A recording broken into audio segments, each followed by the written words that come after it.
I am unashamedly pro a US free trade agreement with us.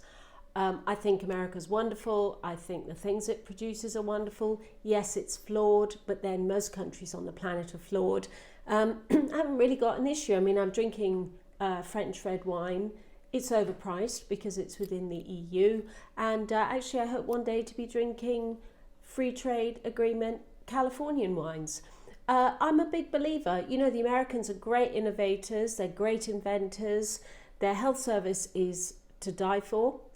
Not literally, but you know, they're really great country to work with. And so I don't understand why we are vilifying a free trade agreement with America as though it's a bad thing. For consumers, it is going to result in us being able to buy lower priced things.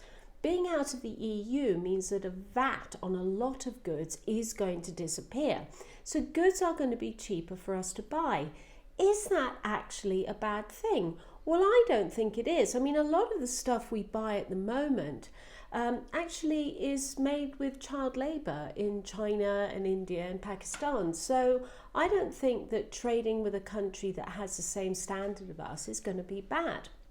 Now, today all of the news is about Jeremy Corbyn and this 450-page document, and it was sold as some big expose about how we had sold our NHS down the river to the Americans. Well, we haven't. It was hyperbole. It was lies. I've read the document and I've done a tweet on this, and I've posted something on Facebook just now about it.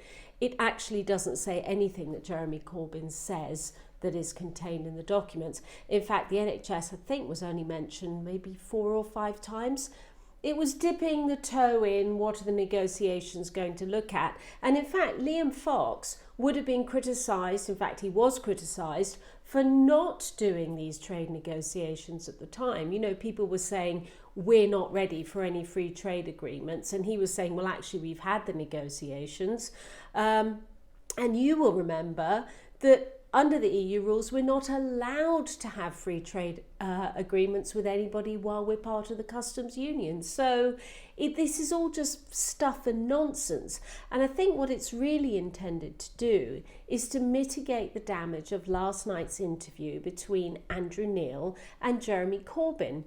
I listened to it in the car and I was horrified and I was sort of willing Jeremy Corbyn to just say I'm sorry to the Jewish population. Why can't he do that? Why is it so hard? You know, he has done some pretty unspeakable things and he has allowed unspeakable things to happen to in his party in the name of anti-Semitism. And being pro-Palestinian does not automatically make you anti-Semitic, but a lot of the things that are said are. Now, I don't know. Are these the Muslim supporters in the Labour Party? Because there is a very, very historical animosity between Muslims and Jews.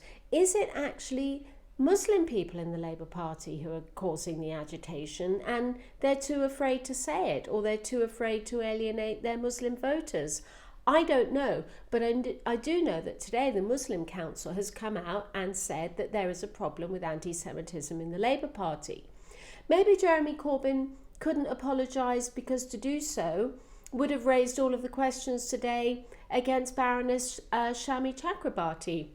Would people now be saying, well, why are you apologising if she said there was nothing to apologise for? Maybe they think that an apology will be worse than not apologising at all and continuing the mantra that we don't believe in racism. So it is all a muddle, but Jeremy Corbyn is becoming increasingly isolated, and I suspect increasingly isolated by members of his own parliamentary party. Not the membership, but actually the parliamentary party. I honestly cannot see now that he could credibly be our Prime Minister. And I do wonder if even Nicola Sturgeon would allow herself to go into a confidence and supply agreement. And certainly I absolutely cannot see a coalition, but maybe a confidence and supply agreement. Ditto Lib Dems.